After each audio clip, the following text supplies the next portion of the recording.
Today, of course, is April 19th, 2021.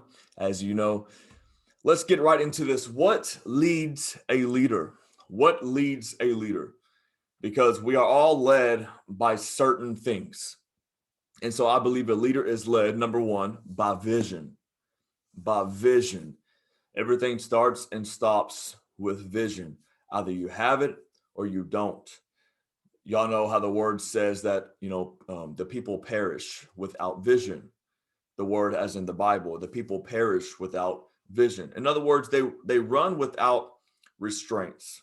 They don't know where they're heading to. They're just running aimlessly. And a lot of times in our leadership, I've done this multiple times. I have not focused on my vision. Therefore, I'm running in circles. I'm not moving forward. I'm just busy, but I'm not progressive. I'm not productive in my leadership. So we must have a vision as leaders. Vision is essentially where you're going and what you will accomplish. You can say something like goals. You know, goals might be a good subcategory of vision, making a list of your goals, but it's essentially where you're going and what you will accomplish in your organizations. So a lot of this, by the way, let me time out. A lot of this teaching, of course, it can apply to you personally, but of course, I'm speaking through the lens of your leadership context. Okay, so I want you to hear it through that. But if you want to go back and listen to this recording and see it through the lens of personal, then you can do so. It also fits there. But I am speaking through the lens of your organizations. So what leads a leader? Number one, vision. Someone, write this down, someone with no vision is someone with no discipline. If I see another leader just running around making kind of crazy off the cuff, moves in their organization, then you can pretty much tell that there is no discipline because there is no vision.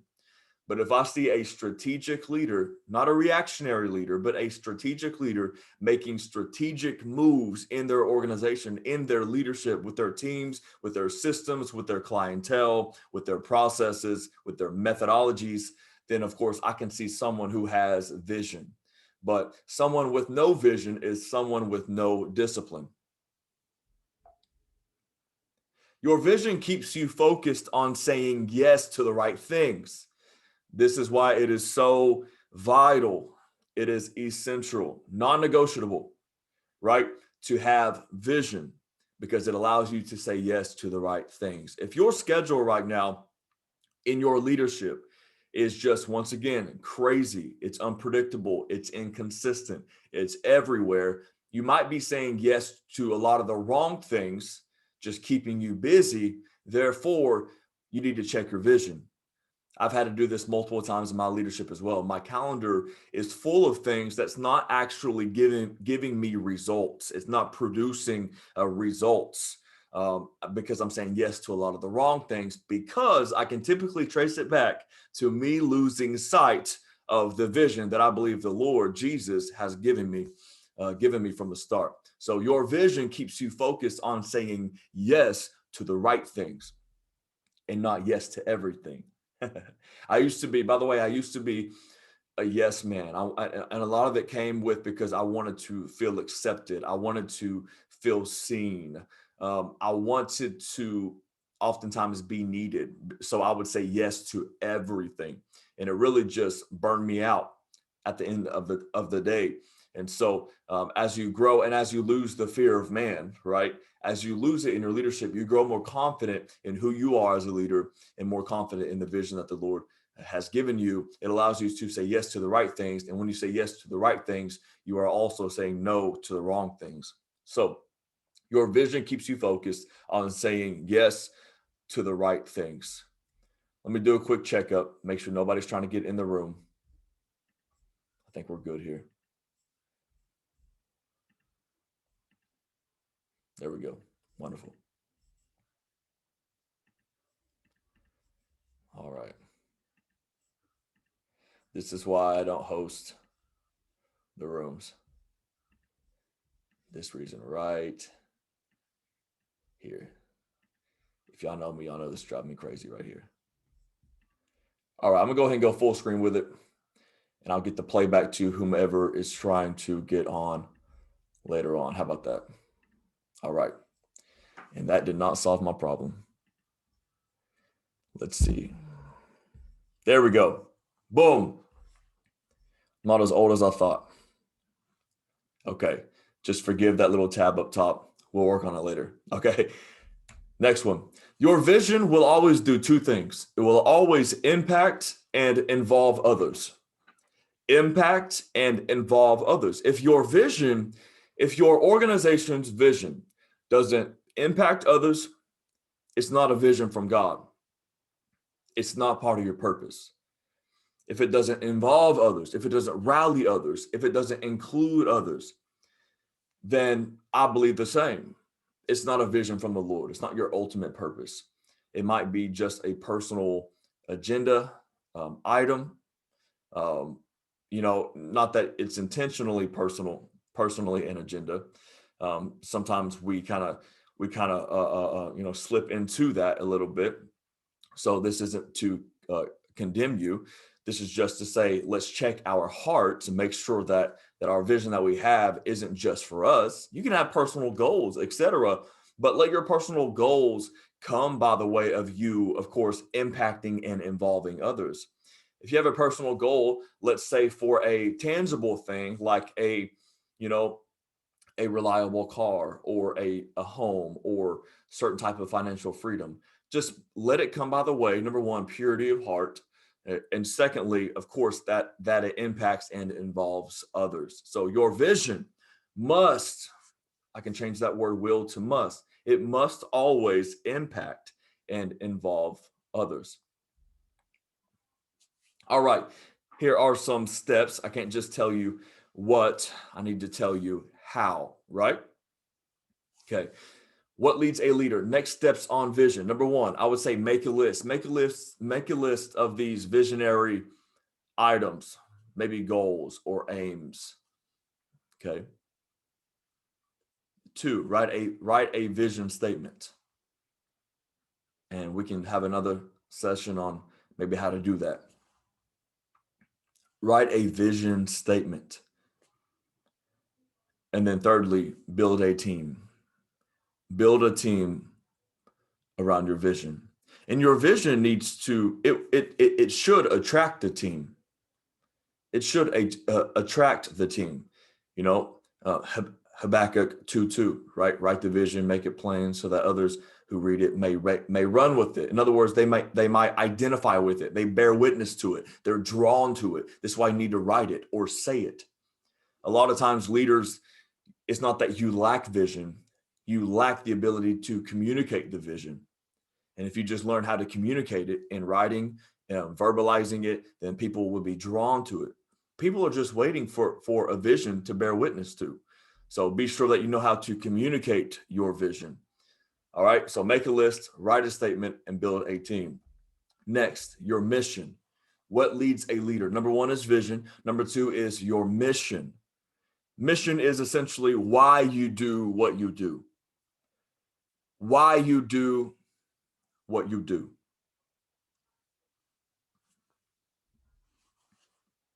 Your mission is what makes your heart beat each day. It's what wakes you up. It's what drives you. It is the engine. It's the passion. When things get tough, this is what keeps you going. This is what sometimes even keeps you awake at night. Right? You've been there before. Your mission is what burdens and excites you. Not burden in a derogatory way, but burden as if you feel this weight, this call, this drawing to do something about it. Your mission is what burdens and excites you. It is attached to your purpose. In other words, what's that thing that you get stirred up for around other people that maybe they don't really understand why you're so passionate about it, that might be an indicator to your mission in life, right?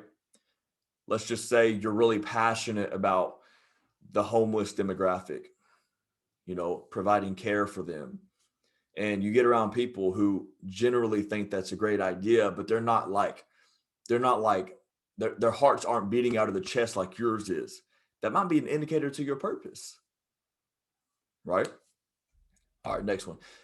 Your mission is what you would do for free if necessary.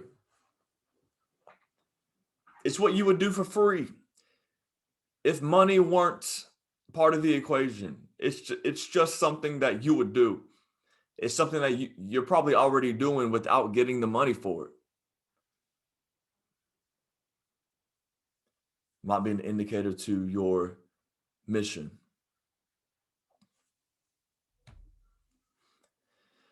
Your mission is what invites your staff to be a part of the story. Everybody loves to be hero of the story, right? Staff or those involved. So maybe a team or maybe a clientele, whatever context you're in right now. But your mission, the heartbeat, your why is what rallies people. And so you need to also know how to write that out and make it plain. A lot of people use vision and missions synonymously. I've just kind of separated the two and put some definitions on them. People love to be a part of something bigger than themselves, right? We all do.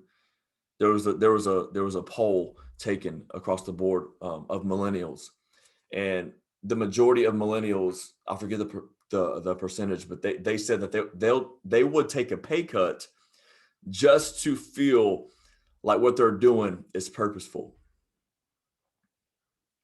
That's amazing. Because at the end of the day, if you pursue something that is purposeful, that's bigger than you, you'll live much more satisfied and fulfilled. So your mission is what invites your staff to be a part of the story. Next steps on mission.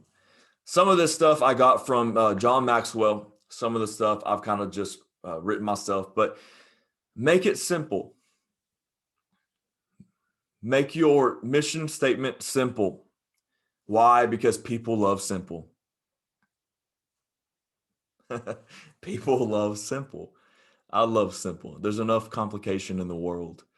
Make your mission statement simple. Secondly, make it short.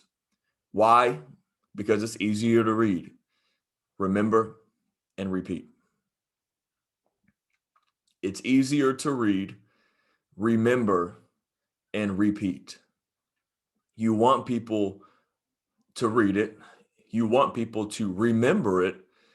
Therefore, people will repeat it. You definitely want people repeating it. Thirdly, make it sizzle. In other words, make it catchy and magnetizing. Not corny, though. There's going to be a fine line. Not cheesy. There's going to be a fine line. But just make it sizzle. Make it sticky, like a song that takes up real estate in your mind. You can't get it out of your head. Make it sticky, like people can't escape from it. They just keep echoing it, reciting it, repeating it in their mind, in their heart. And make it streamlined. Make sure that it is streamlined to your organization's verbiage, that it speaks the same language in your culture.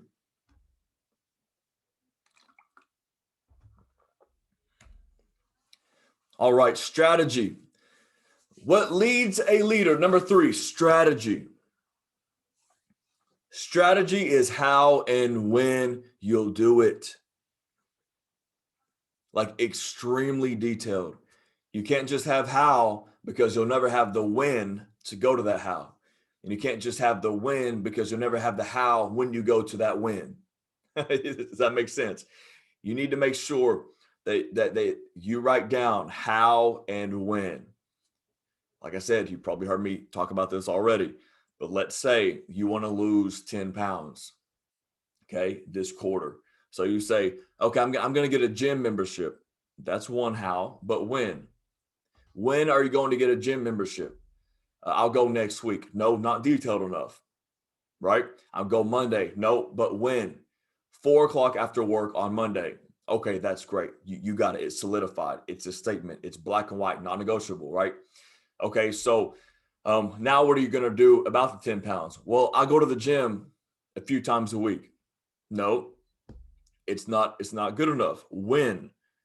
See, these are the things that oftentimes leaders die in, because we have this big vision, this lofty vision, but you don't actually put in the work to put in the details in your actual schedule, right? To make it happen. And here's the thing about a system. A system will work if you work it, at least for the most part, right?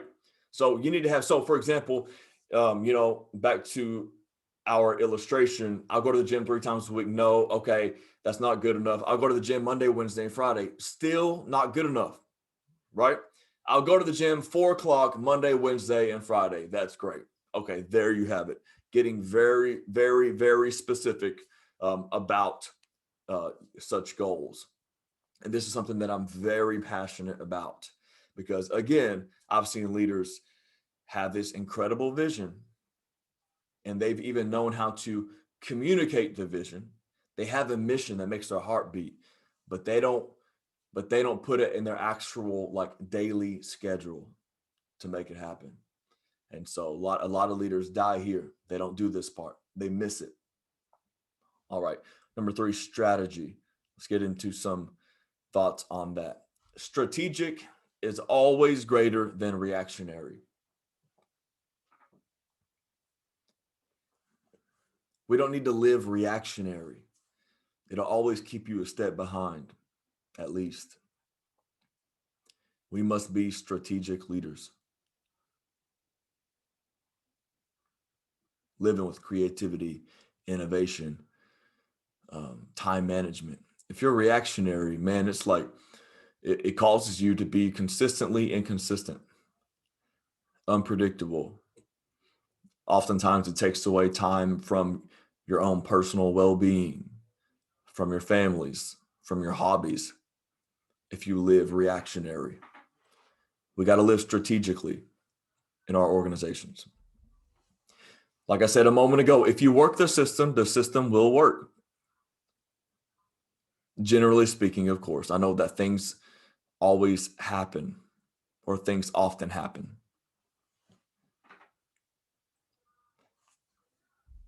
Just stick to the plan, stick to the system. Don't be trying to write new systems if you did not give the last one a go. And try it for at least, I would say, 60 to 90 days. Give it a few months. Let it form into some type of rhythm. All right, this is the big one. Leaders, this is where you delegate. We're still on strategy. This is where you delegate so that, number 1, it gives honor. I mistyped that, excuse me. It gives honor to your team. Let me say that again. It honors your team with ownership. There we go. 3rd time's a charm. It honors your team. Erase that word gives. It honors your team with ownership. It gives them ownership of that task. You need to delegate a lot of these systematic items. Delegate a lot of the tasks that are just like suffocating you. If you can kind of work to a place where you just make decisions, then man, that's a really good place to be as a leader. Like this morning before the call began, Michael on this call, y'all know he's one of our interns, and he is doing a lot with our young adults ministry, and he's leading a lot of the stuff. And so he had this plan. He said, "Do you want me to pitch these things to you now or later?" I said, let's meet up later and talk through these things. But I'm not putting in a ton of mental work. He is allowing me as a team member to just say yes and no to a lot of things. That's a good team member right there. And of course, if you have an oversight, we should do this for our leaders as well. But there are people, if you are a leader, who would do this for you. All right. So it honors your team with ownership. Man, when somebody takes ownership of something, not ownership as far as they're holding it so tightly that nobody can speak to it. I mean, ownership as in they're able to put their passion on it and their care on it and their diligence on it. All right. Number two, they can likely do many things better than you. This is something that I probably refused to acknowledge, a decade ago. But now I'm in the place like, you know what? You can probably do it better than me. And matter of fact, I hope you can. Our hearts should be as leaders that our ceiling is the person that we're leading's floor, right? But this is where we delegate as leaders because they can probably do it many things better than us. And thirdly, it works without you working. It works without you working. And a sub point to this is this: you can actually get a vacation. If you set up your processes right, then you can actually go on vacation and have a true mental, physical, soulful rather vacation. So this is a big one. I wasn't able to take a real mental escape until I think it was like 3 years ago. And I went on vacation and I had no concern that things wouldn't continue to develop and move forward. Our team was just incredible.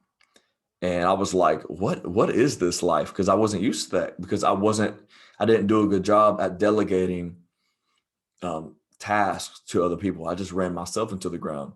And that's not what a leader ought to do. All right, moving on for time's sake. Next steps on strategy. Again, get extremely detailed. I emphasized extremely. And I would love to talk strategy with you offline. I feel like this is a little bit of my bread and butter. I would love to talk with you all offline regarding your organization and maybe next step, at least get you on the trajectory to your vision being fulfilled. All right. Secondly, find your systems and processes and ask your systems these two questions. Is it scalable? Can it grow? If your organization were to multiply by 3 times overnight, can your system hold it, or will the whole thing break? And again, can it work without you? Can it move without you? There are systems right now that I have in my leadership that are scalable, but there are a couple of them that can't work without me. And that's my bad. That's my fault. And I've got to shore up on these things. Can it work without you working? And then thirdly, I will say get accountability on these things, on your strategy. Get a coach, which obviously I know I'm in your life for a reason. I would love to talk more about this, or just get another leader that you respect. All right. And fourthly, values. What leads a leader? Values. You can call them convictions, morals, standards, but it's essentially it is who you are all the while. When you are pursuing your vision, your mission, and your strategy, who are you as a leader? Your values determine who you are.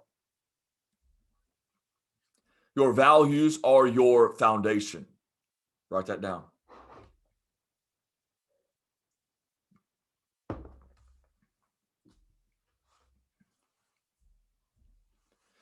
Your values are the leading statements of your life.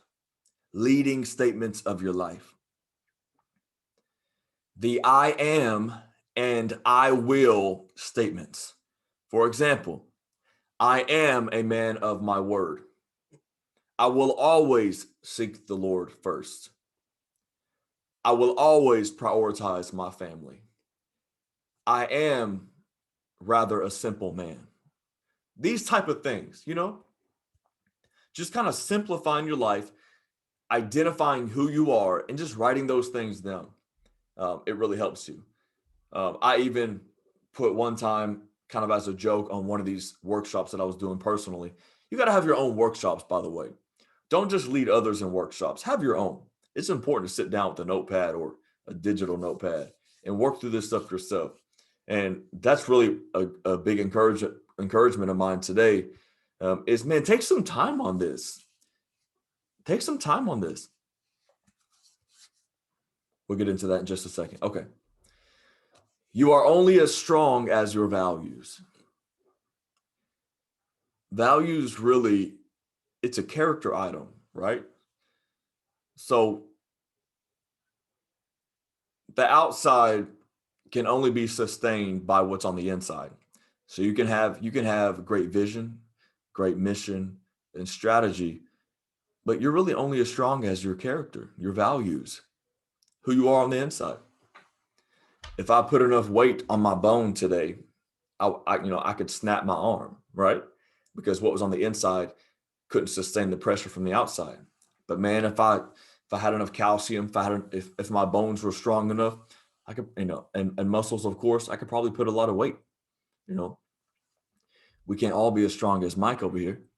Come on, 405. All right.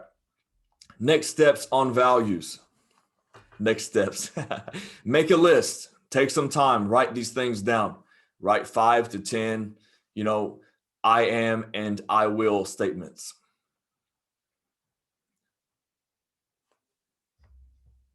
Make a list. All right. If you follow these steps, put in the work, and take it seriously, your organization and your life will never be the same. You can see that statement right here. If you follow these steps, put in the work, take it seriously, your organization and your life will never be the same. I promise you. Money back guaranteed.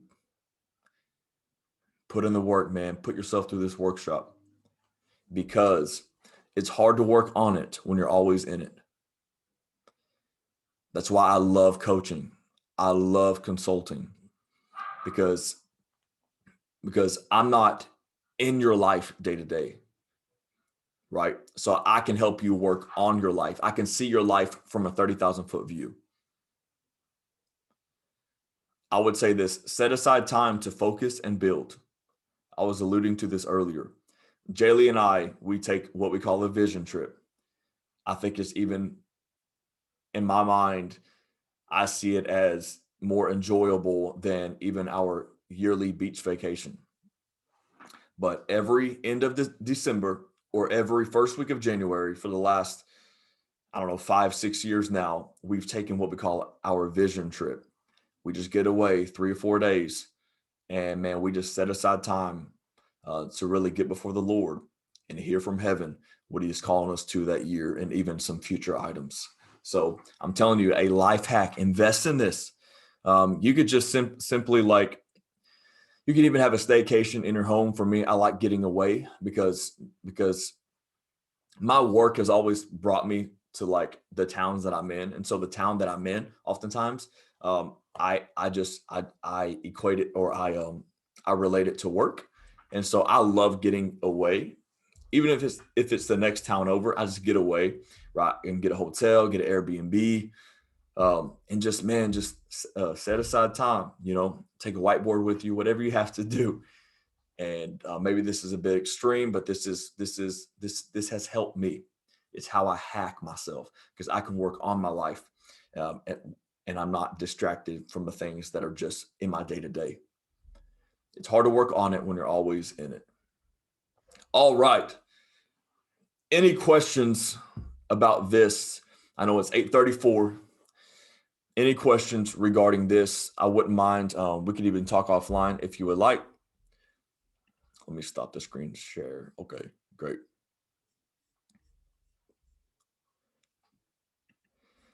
If there are no questions, I will dismiss you for the day. Junior, what's up, my man? Oh, your boy got about 6 questions, but I'm gonna limit it to 1. All right, here we go. So your boy I mean, you say you see our lives from a distance, and you can see probably what is to come or what is to be. But I honestly would love to just sit down with you offline, or whether you can answer this now. But I don't understand vision. It's like I remember one time you told me you're like a tool belt, and God's gonna show you how to use each tool as you go. And it's like I've literally been in that state for a long time. And it's like, how do you get vision? But I'm disciplined in what I'm doing. I'm not just out here doing anything wrong or anything like that. But it's like I just don't understand how to have a vision for myself, if that makes sense. Totally. Yeah. Yeah, How do you get vision? absolutely. I mean, the first question you could ask yourself is, what do I dream of? What's a dream of mine? So now we're talking personal vision, right? So what's a dream of mine? You want to have, you could even say a goal, right? Talking personal here. You can say, I want to purchase a house for my family. I want to be a pastor one day. I want to, I dream of, my kids going to this school. I have a personal goal, to gain 10 pounds of muscle. These dream type of items, things that you desire, what your heart might delight in, right? And Yeah. so, and of course, you can break all those down to impact, right? So you're not just, so it's more than just 10 pounds of muscle. It's health for your family so that you can be a present and available father and husband and grandfather one day, be healthy, right? A home is not just to say I have a nice home. It's so that I can host family and my daughters can feel, cared for. They can have their space. I can host them and their friends one day. We can be the house where we minister to maybe younger people who come into our homes, and we can have Christmas at my house, because I'm the granddad of the family, and like kind of breaking those are personal dreams, and so, but how you get it, I'm always going to go back to this.